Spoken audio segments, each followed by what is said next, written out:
معروف امریکی ماہر معاشیات اور جانز ہپکنز یونیورسٹی کے پروفیسر اسٹیو ہنکلے نے اس خیال کو مسترد کر دیا ہے کہ مصنوعی ذہانت جلد ہی لاکھوں انسانی ملازمتیں ختم کر دے گی۔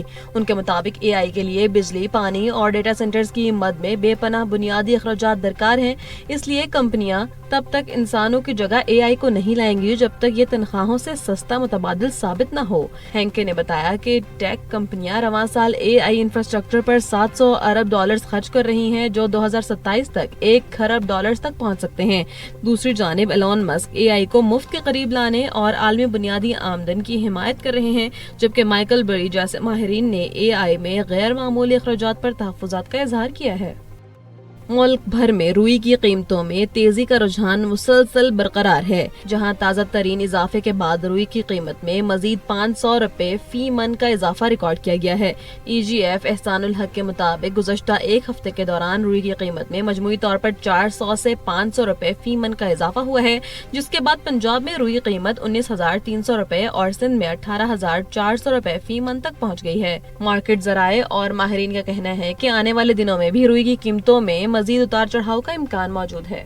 ایرانی وزارت خارجہ کے ترجمان اسماعیل بقائی نے واضح کیا ہے کہ آبدائے ہرمز کی بندش امریکی وعدوں کے خلاف ورزی اور ایم او یو کی مدت ختم ہونے سے پہلے کیے گئے حملے کا نتیجہ ہے۔ ایک انٹرویو میں انہوں نے بتایا کہ ایران عمان کے ساتھ نئے بحری راستے پر بات چیت کر رہا ہے، تاہم آبدائے ہرمز کو کھولنا عمانی مذاکرات سے الگ معاملہ ہے۔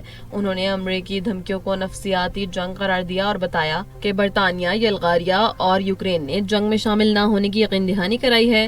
دوسری جانب ایرانی پارلیمنٹ کی قومی سلامتی کمیٹی کے ترجمان حسن قشقاوی کا کہنا ہے کہ ثالثین اس وقت بنیادی مسئلہ یعنی آبنائے ہرمز کو مد نظر رکھے ہوئے ہیں اور مفاہمتی یادداشت بحال کرنے کی کوشش کر رہے ہیں۔ امریکی صدر ڈونلڈ ٹرمپ نے اعلان کیا ہے کہ ایران کے ساتھ نئے مذاکرات آج دوپہر سے شروع ہو رہے ہیں، جو کہ طے شدہ فریم ورک کے تحت آگے بڑھیں گے۔ ان کا کہنا تھا کہ آبنائے ہرمز کی بحالی اور ایران کے ایٹمی پروگرام کے خاتمے سے متعلق معاہدوں پر بات چیت کی جائے گی۔ ٹرمپ نے انکشاف کیا ہے کہ ایران کے علاوہ سعودی عرب، متحدہ عرب امارات اور قطر کی درخواست پر بڑے حملے کا منصوبہ منسوخ کیا گیا۔ انہوں نے مزید کہا کہ اگر حملہ ہوتا تو یہ دوسری جنگ عظیم کے بعد سب سے بڑا اقدام ہوتا، لیکن وہ جانی نقصان سے بچنا چاہتے ہیں اور ان کی اولین ترجیح ایک پرامن معاہدہ طے کرنا ہے۔ شمالی افریقہ میں واقع اسپین کے زیر انتظام علاقے سویٹا میں داخلے کی کوشش کے دوران ہلاک ہونے والے تارکین وطن کی تعداد 72 ہو گئی ہے۔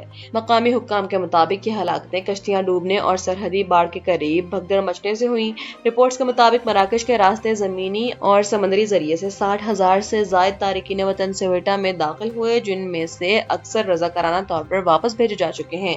حکام کا کہنا ہے کہ یہ تازہ ترین غیر قانونی پیش قدمی مئی 2021 کے ہجرت بحران سے بھی کہیں زیادہ شدید اور بڑی ہے۔ پاکستان پیپلز پارٹی کے رہنما راجہ پرویز اشرف نے آزاد کشمیر کے بلدیاتی انتخابات کی شفافیت پر سنگین سوالات اٹھاتے ہوئے انتخابات کے تیسرے مرحلے کے بائیکاٹ کی تجویز پیش کر دی ہے۔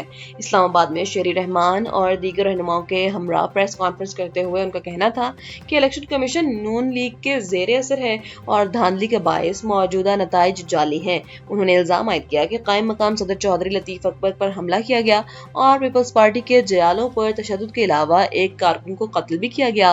راجہ پرویز اشرف کا کہنا تھا کہ اس تمام تر تباہی کی ذمہ داری الیکشن کمیشن اور نون لیگ پر عائد ہوتی ہے۔ برطانیہ کی وزیر داخلہ شبانہ محمود نے اسپین کے شہر سویٹا میں غیر قانونی مہاجرین کو فوری طور پر واپس بھیجنے کا ماڈل برطانیہ میں نافذ کرنے کے مطالبات کو مسترد کر دیا ہے۔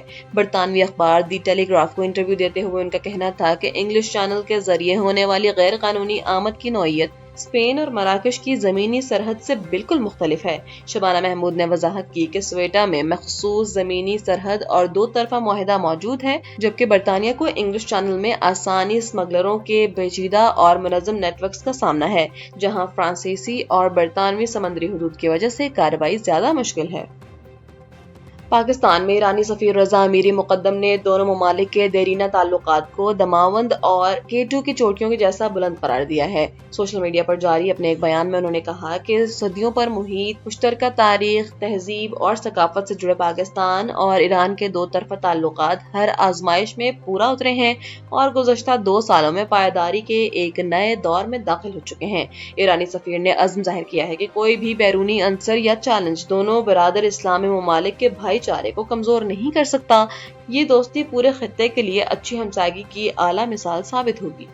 ایرانی صدر مسعود پزشکیان نے کہا ہے کہ امریکہ کے ساتھ دستخط کی گئی مفاہمتی یادداشت سپریم نیشنل سیکیورٹی کونسل کی اجتماعی دانشمندی کا نتیجہ ہے، جس پر کونسل کے تمام اراکین متفق ہیں۔ سوشل میڈیا پر جاری اپنے بیان میں انہوں نے واضح کیا کہ یہ معاہدہ مستقبل میں ایران کی خارجہ پالیسی کا مرکزی محور بنے گا۔ انہوں نے اس بات پر زور دیا کہ تہران کو دشمن کو اس کے دستخط شدہ وعدوں پر عمل درآمد کے لیے مجبور کرنا ہوگا۔ صدر پزشکیان نے مزید کہا کہ اس یادداشت پر کامیابی سے عمل کرنے سے ایران پورے خطے اور ان کے اتحادیوں کی سلامتی مزید مضبوط اور مستحکم ہوگی۔